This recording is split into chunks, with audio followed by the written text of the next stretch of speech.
cette femme fait rappeler de ce que tout est possible à celui qui croit. Et celui qui croit à la dimension de Dieu. Et celui qui croit gère les choses même sans le concours de Dieu. Elle dit, si seulement je puis toucher le pan de sa robe. À cause de la foi, la robe de Jésus a dû prendre dans le corps de Jésus l'onction de la guérison pour que ça tombe sur la femme. Or, la foi est une ferme assurance des choses qu'on espère. Elle a espéré dans la robe de Jésus. Elle n'a pas espéré dans Jésus lui-même, la personne. Parce qu'elle trouvait que Jésus, la personne, était inaccessible. Il y avait trop de monde autour. Elle a espéré dans la robe de Jésus. Si je puis seulement toucher le pan de sa robe. Quand elle a pensé à ça, automatiquement, la robe de Jésus s'est transformée en un élément vivant. Et la robe de Jésus est rentrée dans le corps de Jésus, dans la sueur de Jésus, pour transporter l'onction. Et quand la dame touche, c'est la robe de Jésus sans le concours de Jésus qui transmet la guérison à la femme. Et Jésus dit qu'on l'a touché pourquoi? Parce qu'il a senti une force sortir de lui, sans contrôle de Jésus. Votre foi doit s'adapter à vos situations. Les gens avaient la foi dans la foule. Ils avaient la foi dans le fait que Jésus les touche. Ils avaient la foi dans le fait que Jésus parle sur eux. Ils avaient la foi dans le fait que Jésus les regarde. Mais elle s'en fichait. Ce qui comptait, c'était le nom de Jésus. Et elle dit que si le nom là est célèbre à ce point, s'il s'agit de Jésus, tout ce qui concerne Jésus a le même pouvoir. Elle a ciblé l'habit de Jésus. Parce qu'ici, il s'agit du sacrificateur. Tout sur lui fonctionne. Tout sur lui. La foi n'a pas de manière de faire prédéfinie. La foi va agir dans ta vie comme tu le vois, en fonction de tes circonstances. C'est pour ça que cette femme-là a dit que moi, le plus accessible pour moi, c'est la robe de Jésus. Mais le figuier n'a pas compris. Le figuier a voulu produire en fonction de la saison. Or, quand Jésus arrive devant le figuier, c'est une manière de dire que s'il y a un besoin, si tu es au courant qu'il y a un besoin, ce qu'à l'intérieur de toi, il y a le pouvoir pour combler ce besoin. Et la version Roi Jacques dit qu'aucun homme ne mange de ton fruit. C'est très grave. Jésus est en train de dire quoi au figuier? Que si moi, je ne peux pas manger de ton fruit, sache qu'il n'y aura aucun homme sur la terre qui mangera ton fruit. Est-ce que je peux ramener ça à nous? Parfois, nous sommes secs parce que nous refusons de nous donner à Dieu ou de donner à Dieu. Parfois, ta vie est renversée parce que tu as décidé que, à cause de ce que tu as vécu, le mal qu'on t'a fait, la désolation que tu as expérimentée, ou bien l'humiliation par laquelle tu es passé, tu ne veux plus servir Dieu. C'est pour ça que Dieu lui-même, c'est pas le diable. Dieu a décidé que, ok, si toi que j'ai créé, toi sur qui j'ai formé des projets, Jérémie 29, verset 11, tu décides que pour moi, tu ne peux plus rien faire parce que les hommes t'ont fait du mal, tu ne vas plus rien produire. Si lui ne bénéficie pas de toi, personne ne bénéficiera de toi. Mais c'est très grave parce que dans le personne, il y a toi-même. Je prie l'Éternel, le Dieu qui m'a appelé, au nom de Jésus-Christ de Nazareth, en ce qui te concerne, qu'il n'y ait pas de manière prédéfinie d'agir pour toi. Que Dieu agisse en fonction de tout ce qu'il peut trouver pour que ta vie ressemble au rêve qu'il a eu pour toi depuis avant la fondation du monde, au nom de Jésus-Christ de Nazareth. Là où tu étais limité, toi, tu n'es pas concerné par les normes humaines. Au nom de Jésus-Christ de Nazareth.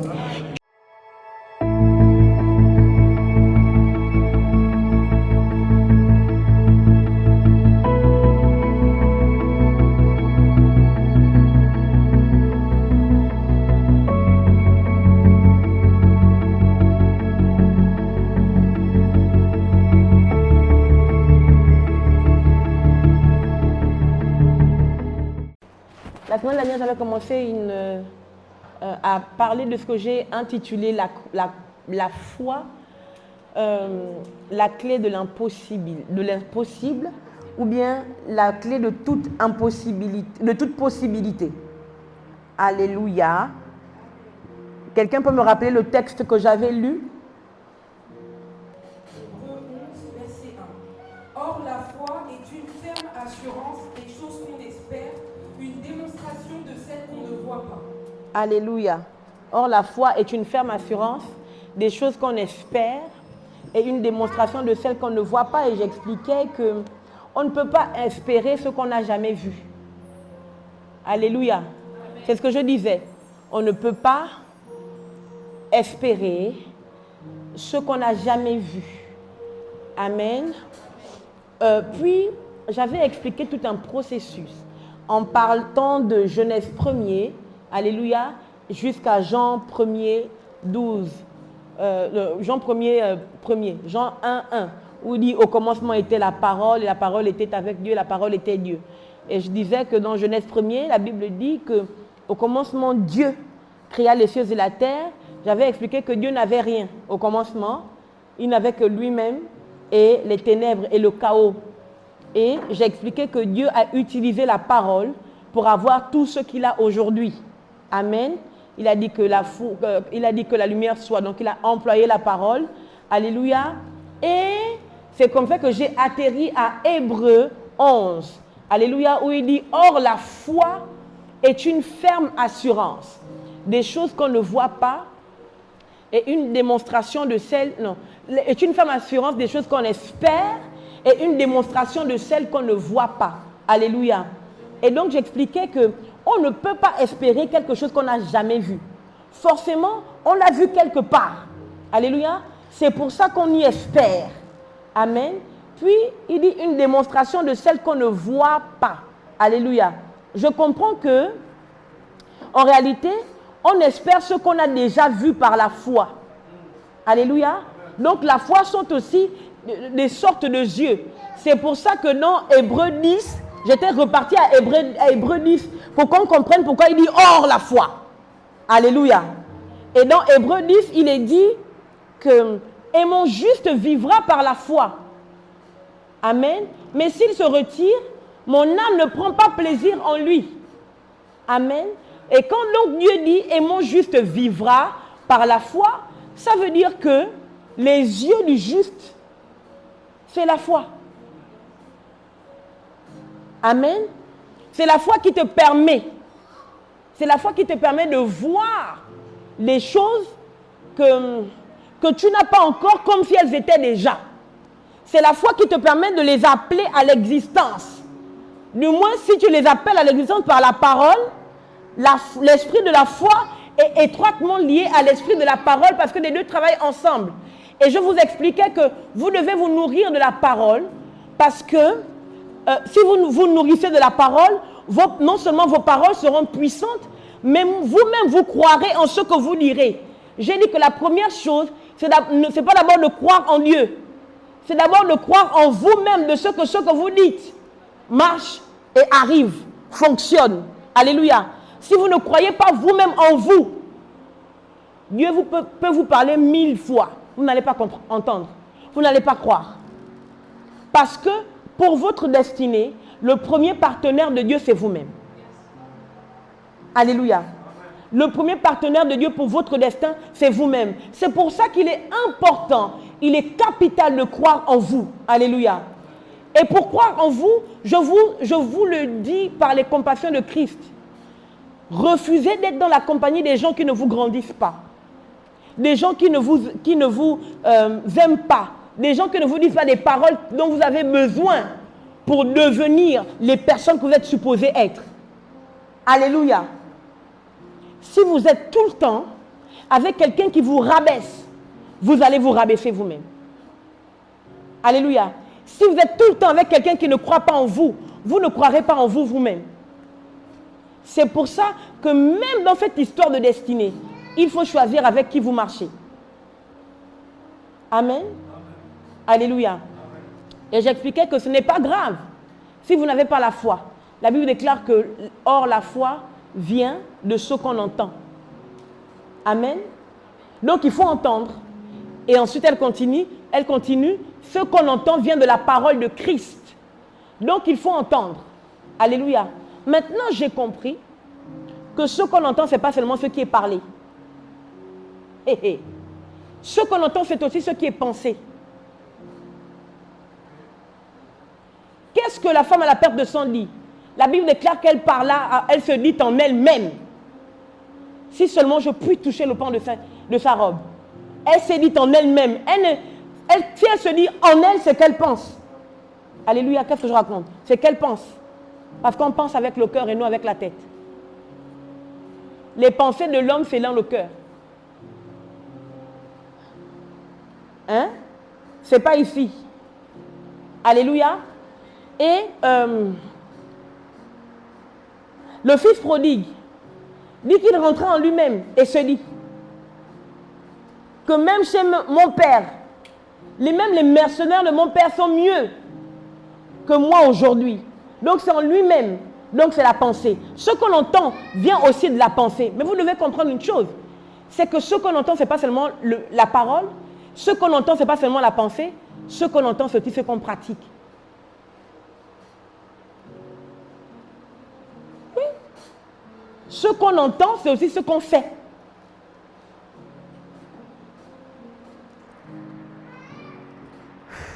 Dans l'entente, il y a la compréhension.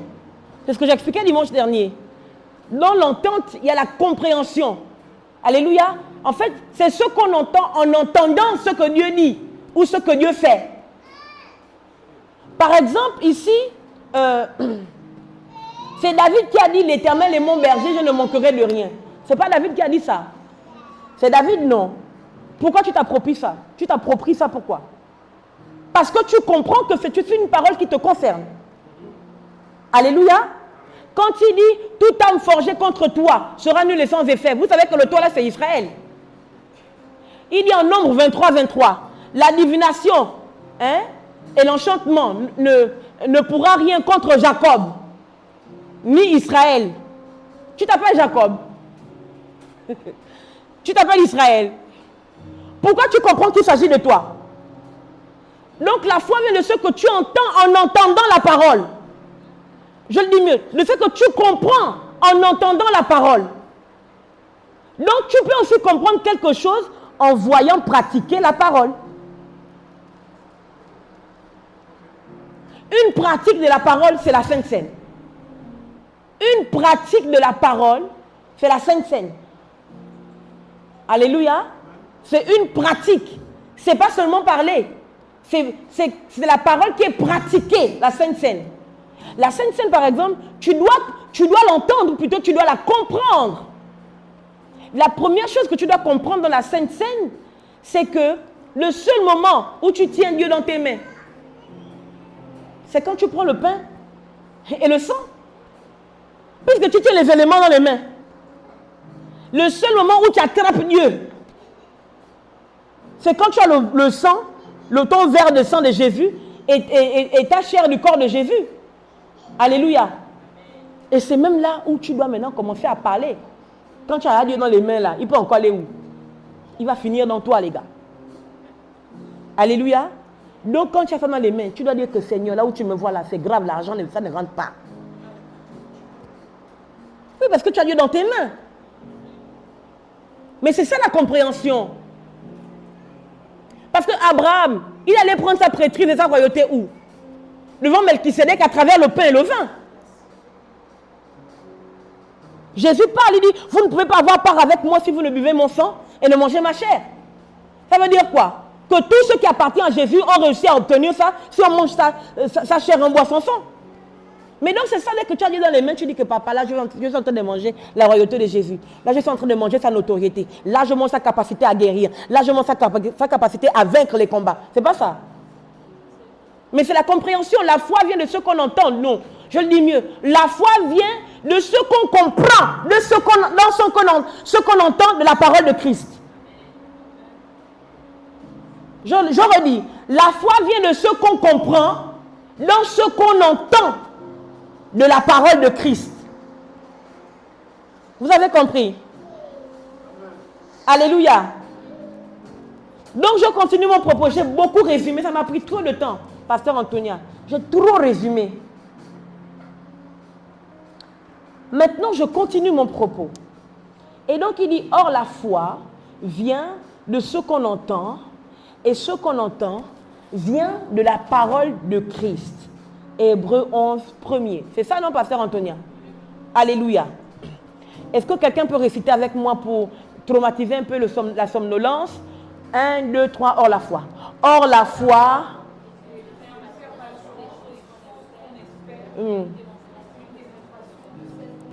Encore.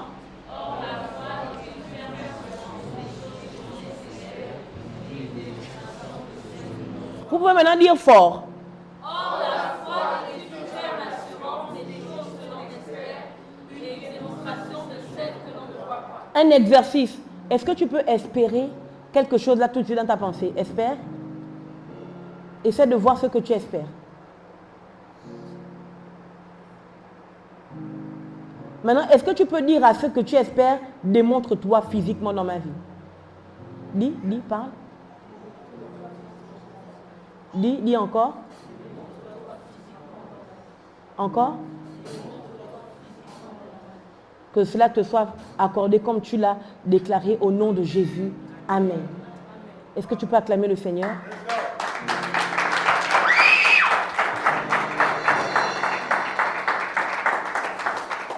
Alléluia. Aujourd'hui, je voudrais continuer donc sur la foi, la clé de l'impossible, et je m'en vais lire un texte et nous allons continuer. Marc 11. Marc 11.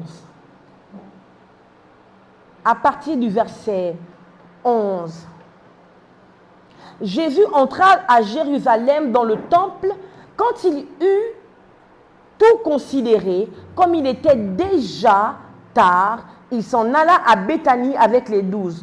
Verset 12. Le lendemain, après qu'ils furent sortis de Béthanie, Jésus eut faim. Apercevant de loin un figuier qui avait des feuilles, virgule, il alla voir si il trouvait quelque chose, point virgule et virgule. S'en étant approché, il ne trouva que des feuilles, car ce n'était pas la saison des figues. Prenant alors la parole, il lui dit, que jamais personne ne mange de ton fruit. Et ses disciples l'entendirent. Mon Jami. Et ses disciples l'entendirent.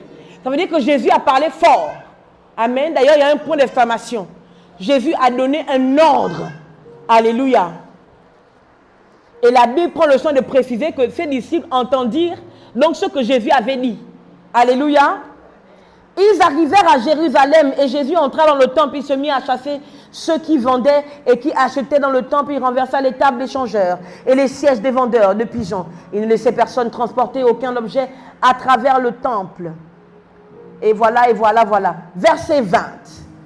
Le matin, en passant, les disciples virent le figuier séché jusqu'aux racines. Hein? Le matin, en passant, les disciples virent le figuier séché jusqu'aux racines. Pierre, virgule, se rappelant ce qui s'était passé, dit à Jésus, « Rabbi, regarde, le figuier que tu as maudit a séché. » Jésus prit la parole et leur dit, « Ayez foi en Dieu. » Verset 23. « Je vous le dis en vérité, si quelqu'un dit à cette montagne, ôte-toi de là et jette-toi dans la mer. Et s'il ne doute point en son cœur, mais croit que ce qu'il dit arrive, hey, il le verra s'accomplir. C'est pourquoi je vous dis, tout ce que vous demanderez en priant, croyez que vous l'avez reçu et vous le verrez s'accomplir. Ce que je trouve beau ici, c'est qu'au verset 23, Jésus dit, ôte-toi de la mer et jette-toi dans la...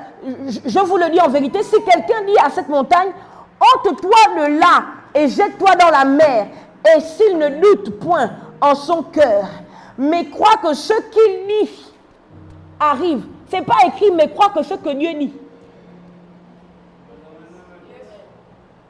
Je peux vous redire. Ce n'est pas écrit, mais croit que ce que Dieu dit. C'est écrit, mais croit que ce qu'il dit arrive. Il le verra s'accomplir. Donc, ce que tu espères se démontre par ce que tu dis. Oh, je peux redire. Or, la foi est une ferme assurance des choses qu'on espère. Une démonstration de celles qu'on ne voit pas. Alléluia. On comprend donc que les choses qu'on espère, on doit les dire pour qu'elles se démontrent en existant dans le monde physique. Alléluia. C'est pour ça qu'il dit que si quelqu'un dit à cette montagne, ôte-toi de là et jette-toi dans la mer, et qu'il ne doute pas en son cœur. Alléluia. Il faut que je vous dise. Et qu'il ne doute point en son cœur, mais croit que ce qu'il dit arrive. Ce n'est pas croire que ce que Dieu dit. C'est croire que ce qu'il dit. Mais ce texte est extrêmement grave. Ce texte est très grave. Pourquoi? Parce que ce n'est pas écrit croire que ce qu'il dit de mien arrive.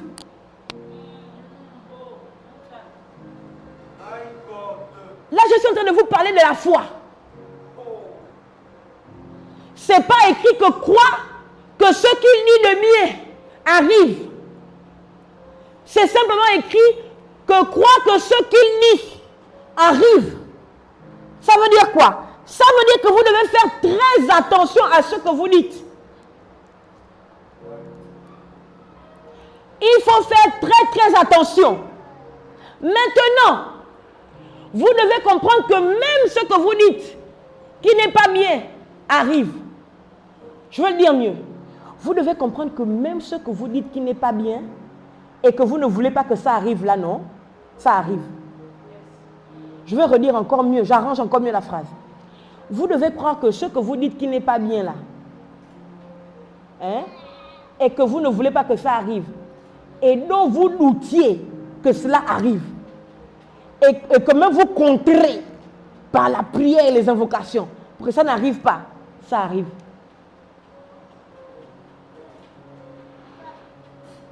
Vous savez pourquoi ça arrive? Parce qu'à chaque fois qu'on parle, on s'adresse soit à nous, soit à Dieu, soit à ceux qui sont autour de nous mais qu'on ne voit pas. Je peux le dire mieux. À chaque fois qu'on parle, vous devez comprendre que nous-mêmes on entend ce qu'on dit. Alléluia. Les gens autour de nous entendent. Les éléments autour de nous entendent. Mais les esprits aussi entendent. C'est à cause du fait que le texte dit ici là que quand Jésus a parlé en disant au figuier que personne ne mange de ton fruit, où est le rapport avec le fait que le texte dit et ses disciples l'entendirent? Parce que Jésus s'adresse au figuier. Et ses disciples l'entendirent, c'est pour dire que quand vous parlez, il n'y a pas que la personne à qui vous avez dit, vous avez parlé qui a entendu. Il y a aussi des choses autour de vous que vous ne voyez pas qui entend. Mais la Bible dit quoi? Ne parle pas mal du roi dans ta chambre, non? De peur que l'oiseau ailé ne prenne tes paroles et aille le rapporter. Aille les rapporter. Alléluia. Mais c'est de là que vient l'expression les murs ont des oreilles. Donc vous comprenez, en fait Dieu veut vous forcer à dire les choses utiles pour votre destinée. Parce que ce qu'on lit, la parole est trop forte pour ne pas s'accomplir. La parole est trop forte pour ne pas s'accomplir. Vous devez comprendre que la parole a déjà elle-même, la parole, un brin de foi. C'est pour ça que vous ne pouvez pas vous permettre de parler n'importe comment. Parce que même sans votre foi, la parole elle-même est déjà esprit et vie.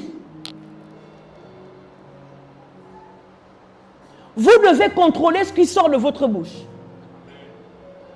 C'est capital. Alléluia.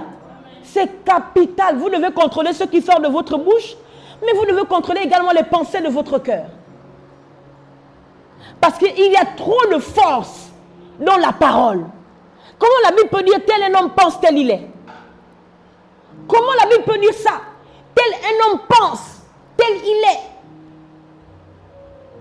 Il y a quelque chose de mystique qu'on ne voit pas, qui est accroché à nos pensées, à nos paroles, pour les forcer à s'accomplir. Je comprends pourquoi Dieu dit, ma parole ne retourne pas à moi, sans avoir accompli ce pourquoi elle a été relâchée. Quand il dit ne retourne pas, mais le texte est grave. Quand il dit ne retourne pas, ça veut dire que dès que la parole est relâchée, la seule chose qu'on ne peut pas tuer, c'est la parole. La seule chose qu'on ne peut pas tuer, c'est la parole. La parole va tourner, tourner. Elle va rester, elle va errer, jusqu'à ce qu'elle trouve un terrain propice pour s'accomplir. Je le dis mieux. La bonne parole ou la mauvaise parole, elle va errer jusqu'à ce qu'elle trouve un terrain propice pour s'accomplir comme elle a été déclarée. Ce que les hommes ne comprennent pas, c'est qu'ils n'ont pas besoin que Dieu intervienne pour que la parole s'accomplisse. Parce qu'eux-mêmes, ils sont Dieu. J'avais dit, vous êtes des dieux, mais vous mourrez comme des hommes. Vous mourrez parce que vous croyez, my living God. Vous mourrez parce qu'on a réussi à vous faire penser que vous êtes des hommes. Mais si vous repartez aux origines, vous comprendrez que vous êtes des dieux. Et quand vous avez découvert que vous êtes des dieux, vous ne pouvez plus parler n'importe comment. C'est à cause de ça que même quand un païen dit des mauvaises paroles contre toi, tu ne peux pas tuer cette parole, tu ne peux que la contrer. Je peux redire. Même quand un païen, même quand un sorcier dit des mauvaises choses contre toi, tu ne peux pas tuer cette parole. Tu ne peux que la contrer. Tu ne peux que dire une parole plus forte que la parole qui est sortie du méchant. Est-ce que je te parle? Parce que dans l'homme, il y a la divinité de Dieu. Et même un homme lambda, même un homme qui ne connaît pas Jésus, je le dis mieux, un homme qui s'en fout de l'existence de Dieu, quand il parle, les choses arrivent. Alléluia. Regarde ce que Dieu dit. Honore ton père et ta mère, afin que tu vives longtemps et heureux sur la terre. Est-ce qu'il a dit honore ton père et ta mère chrétien? Il a dit ça? Il a dit honore ton père et ta mère tout court. Pourquoi? Parce que dans l'homme, dans l'humain, il y a la portion de Dieu qui fait que quand un humain est en colère contre toi, ou bien dit une parole malveillante, mon ami, il ne faut pas jouer avec. Je comprends pourquoi Jésus dit que si cela dépend de vous, cherchez la paix avec tous. Alléluia. Amen. Donc Jésus parle. Et Jésus dit au figuier que jamais personne ne mange de ton fruit. Je remets l'histoire dans son contexte. Jésus donc part d'une autre ville et tout, et puis il rentre il va à Béthanie, et puis le lendemain, il décide d'aller à Jérusalem. D'accord? En marchant, Jésus aperçoit de loin un figuier qui a beaucoup de feuilles. En fait, il a beaucoup de feuilles comme s'il avait des fruits. Alléluia. Mais moi, je suis quand même un peu dérangée par la réaction épidermique de Jésus. Je dis mieux, je suis dérangée par la réaction émotionnelle de Jésus. Hein? Je croyais que Jésus n'avait pas les émotions comme les hommes de 2025. Hein? Mais très émotionnel. Jésus a faim. Déjà, ça veut dire que ça ne va plus. Jésus a faim. Donc, là où il a faim, là, il est déjà énervé. Un peu comme mon petit-fils ici a faim. Ou bien, là, ça l'énerve. Hein? Il est comme son Seigneur. Vous voyez? Donc, Jésus a faim. Et Jésus aperçoit de loin un figuier. Et moi, je suis dépassée parce que Jésus est Dieu. Il sait que ce n'est pas la saison des figues.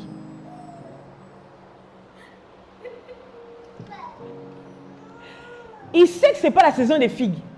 Maintenant, regardez le texte. Je suis dérangée par la réaction de Jésus parce que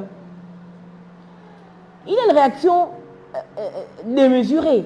Et même le texte prouve que Jésus ne peut pas... Pourquoi, en fait, pose question, pourquoi il agit comme ça, parce que le texte défend le figuier. Je le dis mieux. Aïe, aïe, aïe.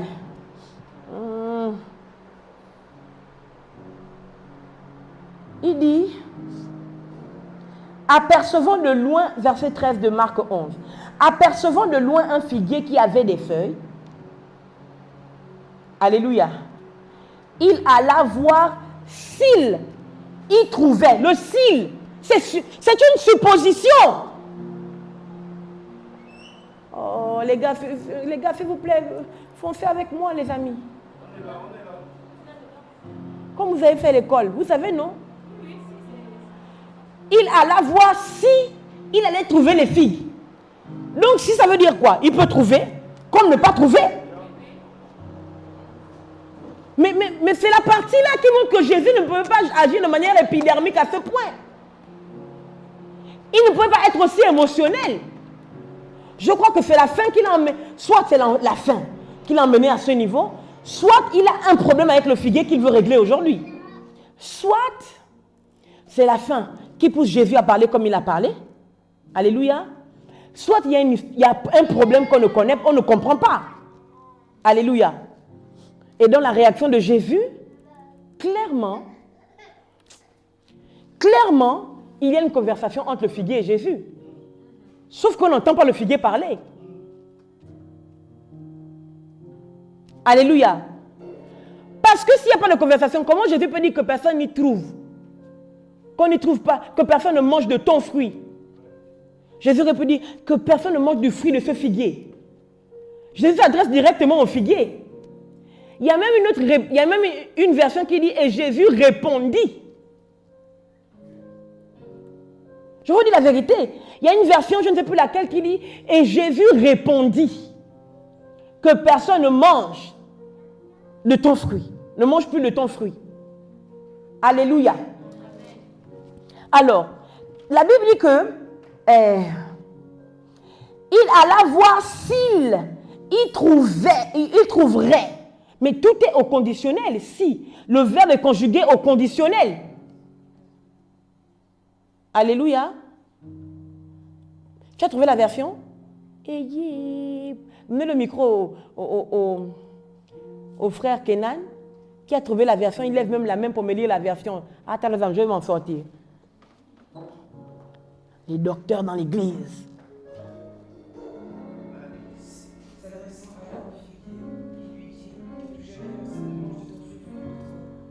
S'adressant alors au figuier, il lui dit. Et ici, oui. Voilà, lis-moi ça. Maman, lis ça en anglais, après tu interprètes en français. Oui, tu interprètes mot pour mot en français. And Jesus answered and said unto it, No man eat fruit of thee either after forever. And his disciples heard it. Et Jésus répondit et lui dit plutôt, que jamais personne ne mange de ton fruit. Que jamais aucun homme. Que jamais aucun homme, merci, ne mange de ton fruit, et ses disciples l'entendirent. Alléluia. Esprit de Dieu règne, règne, règne. Dans ma vie, esprit règne, règne, règne. Esprit de Dieu règne, règne, règne. Dans ma vie, esprit règne, règne, règne. On reste sur cette progression. Esprit de Dieu règne, règne. Esprit de Papa Selman. Dans ma vie, esprit règne, règne, règne. Papa Selman, c'est un prédicateur nigérian, un père, en tout cas du corps de Christ, qui, à chaque fois qu'il prêche, dès qu'il dit un mot, par exemple, s'il dit un mot, et Jésus répondit au figuier, il se rappelle d'un chant qui dit réponse. Mais la réponse arriva. Il chante. Quand il dit, or la foi, il se rappelle d'un chant qui parle de la foi. Ma foi est vivante. Il chante. Donc je dis que moi aussi, le même esprit m'a attrapé. Alléluia. On reste dans cette progression, fils, d'accord? Et donc, Jésus répond donc au figuier. Ça veut donc dire quoi? Bien sûr. Le figuier a dit quelque chose. Et permettez-moi de suggérer. Alléluia. Que le figuier a dit à Jésus qu'il ne mange pas son fruit. Qu'il ne lui donne pas le fruit. Oui. Jésus est parti pour vous. Jésus avait faim. C'est que coûte, Jésus va manger. Et quand il a vu la figue, le figuier, pour Jésus, c'est clair que c'est la figue qu'il mange. Parce que si Jésus va vers la figue, vers le figuier, c'est que forcément il y a des figues. Alléluia. Et en réalité, quand Jésus arrive et s'il trouverait des figues, ça veut dire que même si Jésus trouve qu'il n'y a pas de figues, alléluia, le figuier doit produire la figue. Parce que Dieu a dit que la terre produise des arbres. Et les arbres sont sortis en étant des arbres fruitiers. Donc le figuier avait la capacité, à cause de la demande de Jésus, de produire séance tenante des figues. C'est à cause de ça que Jésus dit, or la foi. Or, Jésus dit que si vous aviez la foi, vous pouvez dire à cette montagne. Pourquoi il utilise la montagne? Parce que la Bible déclare que les montagnes ne se... Parce que même le jargon humain les montagnes ne se déplacent pas. Il n'y a que les montagnes qui ne se rencontrent pas. C'est pas ça le jargon. C'est pas ça le truc. L'expression.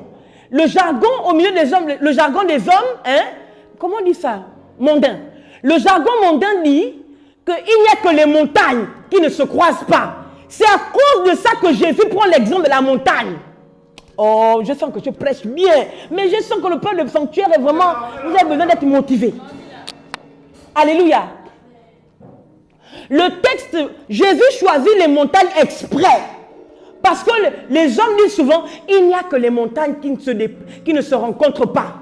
Et Jésus donc prend le texte, il dit, si vous aviez la foi, vous direz à cette montagne, ôte-toi de là, va te jeter dans la mer. Même si les montagnes n'ont pas la capacité de se déplacer. Parce que vous avez la foi, la montagne va se déplacer d'elle-même. Jusqu'à aller se jeter dans la mer. Alléluia. Est-ce que je te parle? Amen. Amen. Donc quand Jésus arrive devant le figuier et que Jésus veut manger les figues, le figuier est obligé de produire les figues séances tenantes. C'est pour ça que la version King Jacques, oui, King James et Jacques, James et Jacques en français, la version Roi Jacques, hein, oui, dit que, et Jésus répondit, parce que quand Jésus vient pour demander les figues, le figuier était obligé de se débrouiller à donner les figues à Jésus. Alléluia. Mais le figuier estime que je ne peux pas parce que ce n'est pas ma saison. C'est écrit, car ce n'était pas la saison des figues. Je le dis mieux. Le figuier s'est conformé aux choses naturelles. Je prophétise au nom de Jésus-Christ de Nazareth que toute situation dans ta vie ne se conformera pas aux choses naturelles. Au nom de Jésus. Même si les choses naturelles disent que pour être riche, il faut que tu sois descendant de riche. Je parle la parole prophétique sur toi. Au nom de Jésus-Christ de Nazareth, tu ne te conformeras pas aux choses naturelles. Mais tu vas te conformer à la parole de l'Éternel qui crée, même là où il n'y a rien pour que cela produise. Au nom puissant de Jésus-Christ de Nazareth. Amen. Le figuier s'est conformé aux choses naturelles. C'est pourquoi c'est écrit, car ce n'était pas la saison des figues. Jésus est en train de dire ici que si tu as la foi, quelle que soit la saison ou pas la saison, tu es prospère. Quelle que soit la saison ou pas la saison, tu produis. Quel que soit le milieu, qu'il soit propice ou pas, tu produis au nom de Jésus. Et je parle cette parole dans ta vie. Quel que soit le milieu, quel que soit ce que les hommes ont dit, quel que soit ce que les démons ont dit, quel que soit ce que les sorciers ont dit, au nom de Jésus-Christ, la destinée que Dieu a prévue pour toi va sortir. Elle va fleurir. Et tu vas prospérer. Tu vas vivre ce que Dieu dit que tu es et ce que Dieu dit que tu vas vivre. Au nom puissant de Jésus-Christ de Nazareth. Amen. Il dit, et Jésus répondit que personne, et la version Roi Jacques dit qu'aucun homme ne mange de ton fruit. Mais c'est grave. C'est très grave. Jésus est en train de dire quoi au figuier? Que si moi je ne peux pas manger de ton fruit, sache qu'il n'y aura aucun homme sur la terre qui mangera ton fruit. Est-ce que je peux ramener ça à nous? Parfois nous sommes secs parce que nous refusons de nous donner à Dieu ou de donner à Dieu. Je peux te redire. Parfois tu vis le tumulte, le tourment. Ta vie est renversée parce que tu as décidé que à cause de ce que tu as vécu, le mal qu'on t'a fait, ou bien la désolation que tu as expérimentée, ou bien l'humiliation par laquelle tu es passé, tu ne veux plus servir Dieu. Moi, je ne fais plus. Ah non, non, non, non. Je pars à l'église, je m'assois, quand on finit, je quitte. C'est pour ça que Dieu lui-même, ce n'est pas le diable. Je peux te redire, ce n'est pas le diable, oh maman. Ce n'est pas le diable, hein papa. Ce n'est pas le diable, ce n'est pas le diable. Dieu a décidé que, ok, si toi que j'ai créé, alléluia, toi sur qui j'ai formé des projets, Jérémie 29, verset 11, tu décides que pour moi, tu ne peux plus rien faire parce que les hommes t'ont fait du mal. Maman, tu ne vas plus rien produire. Donc tu fais quelque chose, ça ne marche pas. Tu te retournes, ça ne fonctionne. Tu te demandes que mon Dieu, Seigneur, pourquoi tu m'as abandonné? Il ne t'a pas abandonné. Si c'est pas... En fait, Dieu dit que si lui ne bénéficie pas de toi, personne ne bénéficiera de toi. Mais c'est très grave. Parce que dans le personne, il y a toi-même.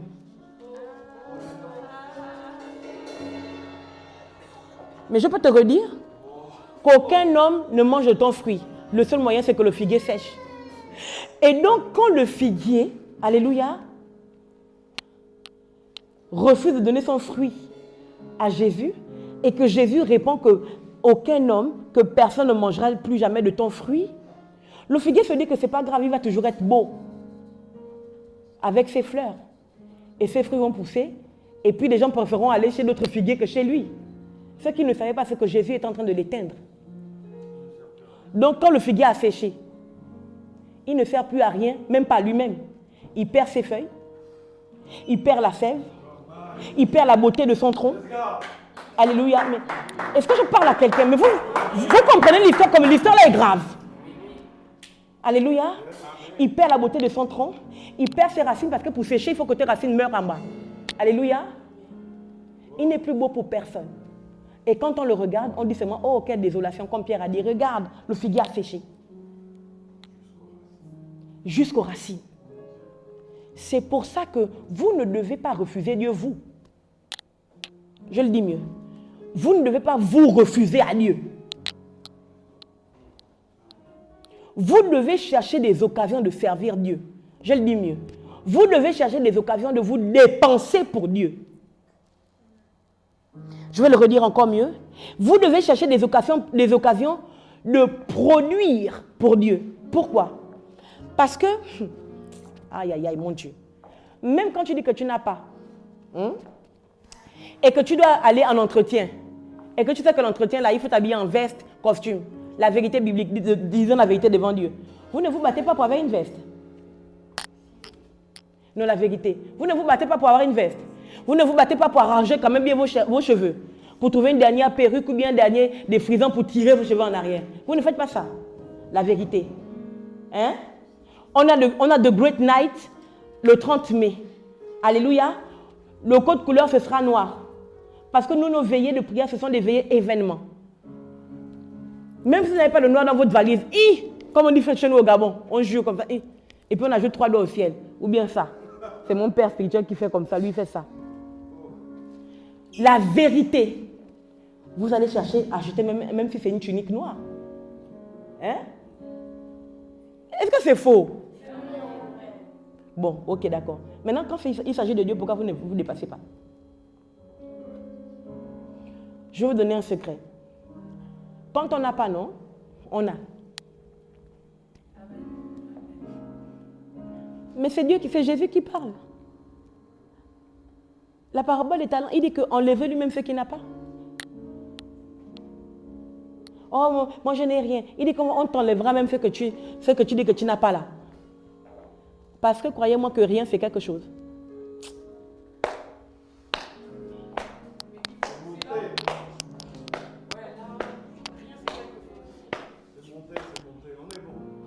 Rien c'est quelque chose. Pourquoi tu dis rien? Parce que tu peux comparer rien à quelque chose.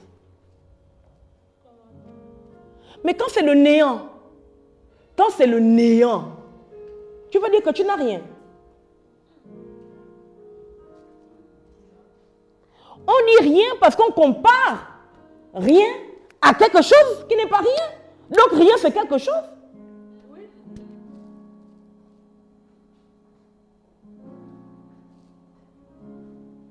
Attends. Luc 10, 19. Voici, je vous ai donné le pouvoir de marcher sur les serpents et les scorpions et sur toute la puissance de l'ennemi et rien ne pourra vous nuire. D'après vous, le rien là, c'est quoi? Oh! Mais le rien là, c'est toute la puissance de l'ennemi. Le rien là, c'est que si la puissance c'est un serpent, il ne peut pas. Si la puissance c'est un scorpion, il ne peut pas. Si la puissance c'est un sorcier, il ne peut pas. Si la puissance c'est un sida, il ne peut pas. Si la puissance c'est un cancer, il ne peut pas. Mais rien c'est quelque chose. Rien c'est l'ensemble de quelque chose qui forme rien. Oh, je suis dans le bon peuple. Vous êtes sûr que je ferai un sanctuaire? Mais j'abuse, hein. Je dois prêcher seulement les prédications simples. Dire que non, quand on arrive à l'église, il faut vous aimer dans le Seigneur. Acclame, acclame, dis à ton voisin, mon voisin, je t'aime. Dis 3 fois, voisin, voisin, voisin, voisin. C'est ça que je dois prêcher. Ah, là vous entendez, hein? Alléluia.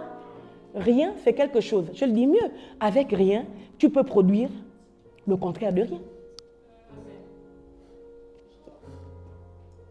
Mais en fait, dans le rien que tu as là, mais là où tu me vois là, je n'ai rien. Donc le rien que tu as là, c'est que tu n'as pas 10 €, tu n'as pas quelqu'un pour te soutenir. Mais le rien est un indicateur que tu dois avoir le contraire de rien. Oh! Le rien est un indicateur que tu dois avoir 10 € que tu n'as pas. Le rien est un indicateur que tu dois avoir le mari que tu cherches. Le rien est un indicateur que tu dois avoir un allié pour ta destinée. Mais le rien, c'est quelque chose. Et moi, je crois que celui qui n'a rien a tout.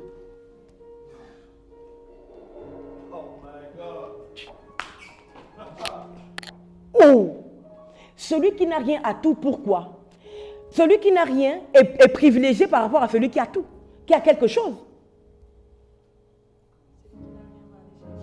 Bien sûr, celui qui n'a rien va aller créer son monde. Celui qui n'a rien va aller chercher. Or, celui qui estime qu'il a déjà son petit mari ou sa petite femme. Ma femme m'amène 1500 €, moi-même j'amène 1500 €. Ah, ça nous fait nos 3000 €. Il va se contenter. Or, celui qui n'a rien, il va viser quelque chose pour avoir plus. Et vous vous demandez que, mais pourquoi il parle de ça? Ça n'a rien à voir avec la foi. Mais si, la foi se trouve dans rien. Mon fils a la batterie qui... Oh. Mais bien sûr que la foi se trouve dans rien. Ça dépend de ce que tu vois dans ton rien. Or, la foi est une ferme assurance des choses qu'on espère. Donc, même quand on n'a rien, il y a des choses auxquelles on espère. Alléluia. Et une démonstration de ce qu'on ne voit pas. Donc, les choses qu'on a espérées là-bas vont se démontrer. C'est pour ça que je viens te dire qu'il n'y a aucune fatalité. Ta situation n'est pas une fatalité. En réalité, il n'y a rien d'impossible. C'est pour ça que la Bible dit que rien n'est impossible à Dieu. Et elle rajoute, tout est possible à celui qui croit. Pourquoi il dit tout est possible à celui qui croit? Ça veut dire que si celui qui croit que dans son rien, il peut tout avoir, tout va venir. Donc en vrai, l'impossibilité n'existe pas. L'impossibilité, c'est ta propre conception. L'impossibilité, c'est ta conception. Quand Dieu dit, rien n'est impossible à Dieu, et tout est possible à celui qui croit. Mais c'est clair. Rien n'est impossible à Dieu. Alléluia. Et tout est possible à celui qui croit. Alléluia. La seule chose qu'il faut enlever dans la phrase, c'est un. C'est le 1 de impossible. Ça veut dire que si rien n'est impossible à Dieu et que tout est possible à celui qui croit, ça veut dire que avec Dieu, tout est possible. Puisque rien n'est impossible à Dieu. On va enlever impossible. Donc, dans Dieu, il n'y a que des possibilités. Alléluia. Et ce qui est beau, c'est qu'on ne dit pas que dans celui qui croit, on refuse de mettre le 1 dans le possible. Dans celui qui croit, on met seulement possible. Ça veut dire que celui qui croit a atteint la dimension de Dieu, de telle sorte que tout ce qu'il... En fait, quand il croit, non, tout ce qui semblait être impossible, parce que l'impossible croise Dieu, il devient possible. Alléluia. Amen. C'est la foi qui fait de nous des dieux. Le chien n'a pas la foi. Le chien prend ce qu'on lui donne. Ce qui tombe, tombe. Alléluia. Et donc, le figuier ici, le figuier a voulu faire mentir Dieu. Regardez. Tout sur le figuier indique qu'il est prêt pour avoir des fruits. Parce que la densité de ses feuilles a attiré Jésus. Alléluia. C'est pour ça que Jésus va voir s'il trouve des feuilles, s'il trouve des fruits. Parce que le figuier a une forme, les feuilles du figuier sont denses. Le figuier a la forme des feuilles qui donnent l'impression que ça c'est un arbre qui a déjà des fruits. Et quand Jésus arrive et que Jésus ne trouve pas des fruits, en fait Jésus vient, le figuier est supposé savoir que Jésus veut les figues. La simple présence ou la simple envie de Jésus doit faire en sorte que le figuier produise des fruits instantanément. Je l'explique mieux. La femme à la perte de sang dit, si je puis simplement toucher le pan de sa robe, je serai guérie. Mais c'est extrêmement grave. C'est très très grave. Parce que jusqu'ici, alléluia, Jésus pour guérir les gens, il a dit soit les toucher, soit parler. Je peux redire, mais lisez dans toute la Bible. Jésus, jusqu'à la place de la femme à la perte de sang, alléluia, pour guérir les gens, Jésus a dû soit toucher quelqu'un, soit parler. D'accord? Mais quand on arrive à la femme à la perte de sang, non? Alléluia. En fait, tout le miracle, ce n'est pas Jésus qui a fait le miracle. Je le redis mieux. La femme à la perte de sang, le miracle n'était pas sous contrôle de Jésus.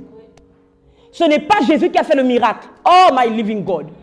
C'est cette femme qui avait compris que tout est possible à celui qui croit. Amen. Donc celui qui croit, même sans le concours de Dieu, produit des choses. C'est cette femme qui a compris que tout est possible à celui qui croit. Elle croyait, my living God, elle avait un objet. Alléluia. De sa croyance, c'est Jésus. Et dans son pouvoir de guérison. Et les gens avaient limité. Oh, qu'il me soit permis de dire que même Jésus lui-même avait limité son pouvoir de guérison dans la bouche et les mains. Je le redis. Qu'il me soit permis de dire que même Jésus lui-même avait limité son pouvoir de guérison dans les mains et dans la bouche. Et cette femme qui s'est comportée comme un Dieu, parce que c'est la seule personne que Jésus a appelée ma fille. Mais la fille d'un Dieu, c'est quoi? La fille d'un Dieu, c'est quoi?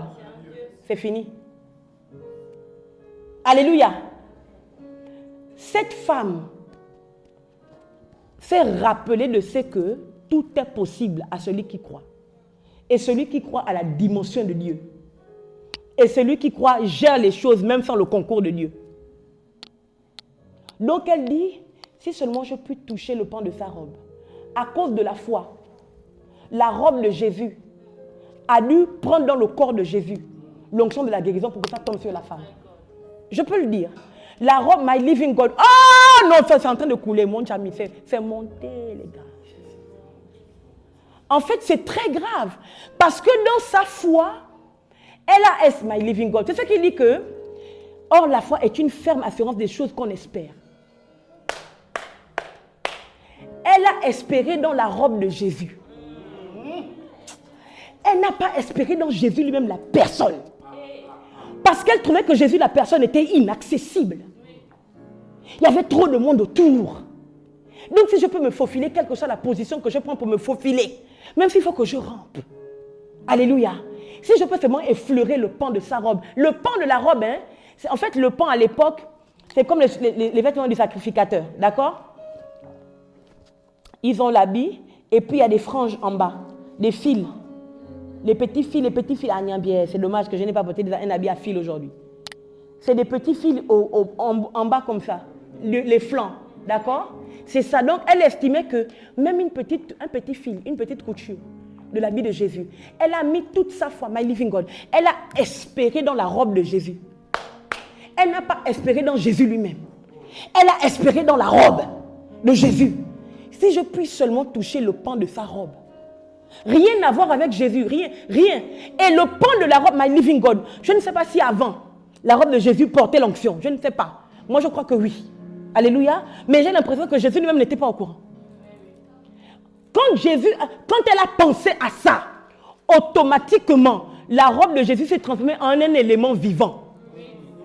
Et la robe de Jésus est rentrée dans le corps de Jésus, dans la sueur de Jésus, pour transporter l'onction. Alléluia. Et quand la dame touche, c'est la robe de Jésus sur le concours de Jésus qui transmet la guérison à la femme. Et puis Jésus dit, oh, qui m'a touché? On demande, mais comment ça qui t'a touché? Comment tu peux dire, mon Dieu? Et un des apôtres dit, mais comment tu peux dire qui t'a touché? Ne vois-tu pas la foule qui te presse? Presser, c'est comment? Naomi vient. La foule qui te presse. Donc Naomi, c'est Jésus. Hein? Ministre Fleur vient. Nous, c'est la foule. Maintenant, on doit presser Jésus. Donc Jésus avance. Jésus, Jésus. C'est ça, presser. Vous comprenez? Donc tout le monde le presse de partout. On veut l'attraper. La sécurité, c'est d'attraper. C'est ça, la presser. Donc les disciples sont offusqués. Ils se disent, mais le gars là, il est normal. Comment il peut dire qu'il m'a touché? Ne vois-tu pas la foule qui te presse? La foule qui te touche de partout. Les gens qui essaient de t'attraper la main, t'attraper le coude. Comment tu peux dire qu'il m'a touché? Donc vous comprenez que Jésus estime, my living God. Vous comprenez que la femme là a mis son espérance dans la robe de Jésus. La robe de Jésus a été le relais, a pris la puissance de Jésus. Et Jésus dit qu'on l'a touché, pourquoi? Parce qu'il a senti une force sortir de lui, sans contrôle de Jésus. En fait, depuis quand on peut voler à Jésus quelque chose, il ne s'en rend pas compte. Ça veut dire que tout ce... Mais non, je vous explique mieux. Votre foi doit s'adapter à vos situations. Je vais le dire mieux. Parce que le pasteur Kesha dit, ça veut dire qu'il y avait personne qui avait la foi dans la foule. Je vous explique. Les gens avaient la foi dans la foule, mais ils avaient la foi dans Jésus. Ils avaient la foi dans le fait que Jésus les touche. Ils avaient la foi dans le fait que Jésus parle sur eux. Ils avaient la foi dans le fait que Jésus les regarde. Alléluia. Mais elle s'en fichait. Ce qui comptait, c'était le nom de Jésus. Elle a entendu que Jésus passait. C'est le nom là qu'on a dit. Et elle dit que si le nom là, non, est célèbre à ce point, ça veut dire que tout ce que la personne peut faire. Elle a compris que s'il s'agit de Jésus, tout ce qui concerne Jésus, tout ce qui est sur Jésus, tout ce qui le concerne a le même pouvoir. Alléluia. C'est pour ça qu'elle cible le plus facile. Le plus facile, c'est le pan. Et permettez-moi donc de suggérer ceci. Jésus n'avait pas un habit juste au corps. Jésus avait un habit qui traîne. Croyez-moi, je vous dis la vérité. Jésus avait un habit qui traîne, comme mes habits qui aiment bien traîner là. Jésus avait un habit qui traîne. Et donc, elle a mis tous ses espoirs. Alléluia, ma fille, c'est comme c'est le Seigneur, que l'Éternel te bénisse au nom de Jésus. Alléluia, et que tu prennes ce que tu as vu au nom de Jésus-Christ de Nazareth. Alléluia. Elle a ciblé l'habit de Jésus. Parce que s'il s'agit du sacrificateur, tout sur lui fonctionne. Tout sur lui marche. Tout sur lui. Alléluia. C'est ça la foi. Maintenant, je le dis mieux. La foi n'a pas de manière de faire prédéfinie. Alléluia. La foi va agir dans ta vie comme tu le vois, en fonction de tes circonstances.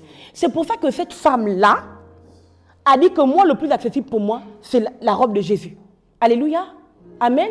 Mais le figuier n'a pas compris. Le figuier a voulu produire en fonction de la saison. Or, quand Jésus arrive devant le figuier, c'est une manière de dire que si je suis là, je le dis mieux, s'il y a un besoin, s'il y a un besoin, si tu es au courant qu'il y a un besoin, ce qu'à l'intérieur de toi, il y a le pouvoir pour combler ce besoin. Je prie l'Éternel, le Dieu qui m'a appelé, au nom de Jésus-Christ de Nazareth. Je le prie de telle sorte qu'au nom puissant de Jésus, en ce qui te concerne, alléluia, qu'il n'y ait pas de manière prédéfinie d'agir pour toi. Que Dieu agisse en fonction de tout ce qu'il peut trouver. Pour que ta vie ressemble au rêve qu'il a eu pour toi depuis avant la fondation du monde, au nom de Jésus-Christ de Nazareth. Je le dis mieux, là où tu étais limité, amen, parce qu'en France, certains domaines, ce n'est pas fait pour les femmes, certains domaines, ce n'est pas fait pour les noirs, d'autres domaines, ce n'est pas fait pour les blancs. Toi, tu n'es pas concerné par les normes humaines. Au nom de Jésus-Christ de Nazareth. Tu es concerné par le niveau et le degré de foi que tu reçois alors que tu entends la parole de Dieu. Au nom de Jésus-Christ de Nazareth. Voilà pourquoi je parle. Je dis que toute sécheresse dans ta vie, my living God, je dis que la sécheresse est obligée de produire l'eau dans ta vie. Quel que soit ce par quoi tu passes, si c'est le rejet, au nom de Jésus, c'est avec le rejet que Dieu amène l'amour. Que Dieu emmène l'acceptation. Au nom de Jésus. Je ne sais pas si c'est le manque des argents, le manque dans les finances que tu es en train de vivre en ce moment. My God, s'il y a un manque dans les finances, c'est qu'il y a le contraire du manque. Alléluia. Et j'appelle donc la prospérité. My God. Parce que la prospérité, justement, vient là où il n'y a pas. Est-ce que je peux le redire? La Bible dit que le riche qu'il était, il s'est fait pauvre pour que nous soyons riches. Maintenant, je nous explique mieux, my living God. Le texte dit, et le pauvre mourut, en parlant de Lazare. Et le pauvre mourut. Alléluia. Mais le pauvre, vous savez c'est qui? Mais le pauvre, c'est pas Lazare. Le pauvre, c'est pas Lazare. Je vais le redire. Le pauvre, c'est pas Lazare. Je peux redire? Le pauvre, c'est pas Lazare. Amen. Si c'était Lazare le pauvre, nous tous on était morts dans la pauvreté. Je te parle. Le pauvre, c'est Jésus. Parce que la Bible dit, le riche qu'il était, il s'est fait pauvre. Jésus a dû porter, alléluia, Jésus a dû porter l'identité du pauvre pour aller tuer le pauvre sur la croix. Je te parle. Jésus a dû se revêtir de l'identité du pauvre pour aller clouer le pauvre sur la croix. Je peux le dire mieux? Jésus n'a pas cloué la pauvreté sur la croix. Il a cloué le pauvre. C'est pour ça que je prophétise au nom de Jésus que tu ne peux pas être pauvre. Il ne s'agit plus de la pauvreté. Non. Tu ne peux pas être pauvre. Alléluia. Parce que si le pauvre n'existe pas, c'est que la pauvreté ne peut pas exister. Alléluia, my God. C'est la pauvreté qui fait que le pauvre existe. Mais s'il n'y a pas de pauvre, la pauvreté disparaît. Je fais disparaître le pauvre dans ta vie. Au nom de Jésus-Christ de Nazareth. La gloria pauvre meurt. Et la gloria riche et prospère vit. Parce que Jésus a cloué le pauvre sur la croix. Dans le nom puissant de Jésus, je prophétise maintenant que le pauvre n'existe plus dans ta vie. Parce que le pauvre Jésus a été cloué sur la croix. Pour que tous ceux qui reviennent à la vie, ce ne soit que des prospères. J'appelle la prospérité, j'appelle la richesse, j'appelle la gloire, j'appelle l'onction pour tout accomplir. J'appelle une dimension de foi à un autre niveau pour que quand tu sois dans le manque ou pas, tu sois capable de produire. J'appelle cette puissance de la foi de telle sorte que si c'est rien, avec rien, tu produis la prospérité dans le nom puissant de Jésus-Christ de Nazareth. Est-ce que nous pouvons nous lever, nous allons prier. Esprit de Dieu règne dans ma vie, esprit règne,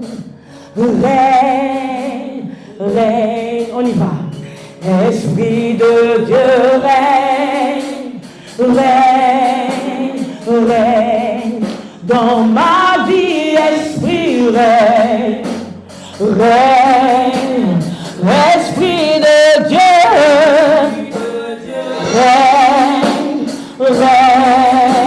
règne dans ma vie, esprit Règne, Esprit de Dieu,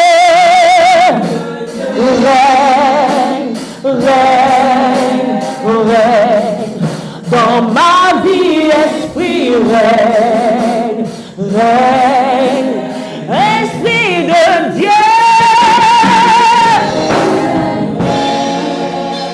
Je voudrais que tu pries maintenant et que tu dis, Seigneur, donne-moi la foi qui crée là où il n'y a rien. Vas-y, commence à prier. Kavani kanina manana, ekavesikelele, erekania kanuana, le satanama, rekadia satana, rekasifa ikantanama, le parakasuke, le parakarianana, le likanto le mosike, le chataraba, le ketelemo. Que Dieu me donne la foi qui produit là où il n'y a rien. Que Dieu me donne la foi qui produit là où il n'y a rien. Vas-y, vas-y, vas-y. Vas-y, vas-y. Prie, prie, prie, prie. Shemama, Chakaraba. Vas-y, prie, prie, prie, prie encore, prie encore. Prie encore maintenant, prie encore maintenant. Shemama, Karaba. Le Bragania Kante le Osaka. Au nom de Jésus. Mon dernier sujet de prière, je voudrais que tu demandes à Dieu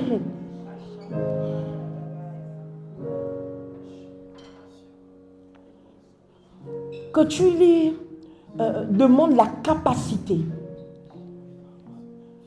de te surpasser, de te dépasser, de telle sorte que les saisons, les circonstances ne te limitent pas quant au fait de produire quand il s'agit de Dieu. Je te le dis mieux.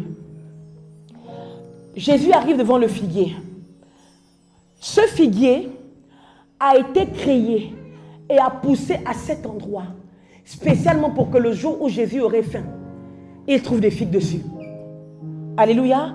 Parce qu'il n'y a pas de hasard en Christ, en Dieu. Amen. Et donc quand Jésus répond que personne ne mange plus jamais de ton fruit, c'est parce que le figuier, not my living God. Quand on dit car ce n'était pas la saison des figues, c'est pour dire que pour tous les figuiers, ce n'était pas la saison des figues. Mais pour ce figuier, sa saison, c'était le jour-là où Jésus venait lui demander à manger. Alléluia. Maintenant pour toi, tu te dis que tu ne fais pas. En quoi tu peux aider Dieu? Alléluia. Tu ne fais pas. Tu n'es pas concerné. Et tu n'as pas de réponse à donner à Dieu parce que Dieu ne t'a rien demandé. Je t'explique mieux. Si Dieu a permis que tu viennes sur la terre et que jusqu'à aujourd'hui tu sois en vie, malgré tout ce que tu as traversé, alléluia, c'est parce que Dieu t'a sélectionné pour que pour lui et à cause de lui, tu produises. Donc, en tout moment, alors que tu es toujours vivant, c'est ta saison de produire. Tu vas donc prier, Seigneur, rends-moi capable de sortir de la saison des hommes et de rentrer dans la saison de celui qui m'a envoyé sur la terre pour que je puisse produire. Vas-y, prie, prie. Rends-moi capable de sortir de la saison des hommes, de la saison des circonstances, de la saison de mon compte bancaire, de la saison de mes difficultés et de rentrer dans la saison du Dieu qui m'a appelé, dans la saison du Dieu qui m'a gardé en vie, dans la saison de Dieu qui m'a sélectionné. Vas-y, prie, prie, prie, prie. Les pas tout va soir. Prie, prie, prie, prie. Tu rentres dans la saison. Tu rentres dans la saison du Dieu de ton appel, du Dieu qui t'a maintenu en vie, du Dieu qui t'a gardé en bonne santé. Vas-y, prie, prie, prie, prie, prie. Prie au micro, prie au micro. Je parle à Kaliana, maman. Les pété, brassa Kaliana, les katarabaseke. Ni prakasikete, le faswa, ni shatarababa, le païkanderemosa, le kandurabasue, le parakata, le katarabaseke. In Jesus' powerful name. Amen. Je te bénis de la bénédiction d'en haut. Je déclare que quelles que soient les saisons, tu n'es pas concerné. Tu es concerné par la saison du Dieu de ton appel. Et je dis que toute impossibilité se transforme en possibilité. Je maudis au nom de Jésus tout cordage qui te retenait dans la saison des hommes, dans la volonté des hommes. Je détruis cela au nom de Jésus. Et je t'emmène je te fais rentrer dans la saison que Dieu a prévue pour toi. Dans le nom puissant de Jésus-Christ de Nazareth, je maudis la sécheresse et je déclare que dans cette sécheresse, tu produis au nom de Jésus. Je déclare que le rien se transforme en possibilité. Je dis mieux, le rien se transforme en tout, au nom puissant de Jésus-Christ de Nazareth. Que la bénédiction du Dieu d'Abraham, du Dieu d'Isaac et du Dieu de Jacob soit sur toi maintenant. Au nom de Jésus, que le Dieu du sanctuaire de gloire remplisse ta vie de gloire et que la gloire de Dieu détruise ce qui appartient aux ténèbres et qui assombrit, qui alourdit ta vie au nom puissant de Jésus-Christ de Nazareth. Amen. Je nous laisse apporter l'offrande de la parole.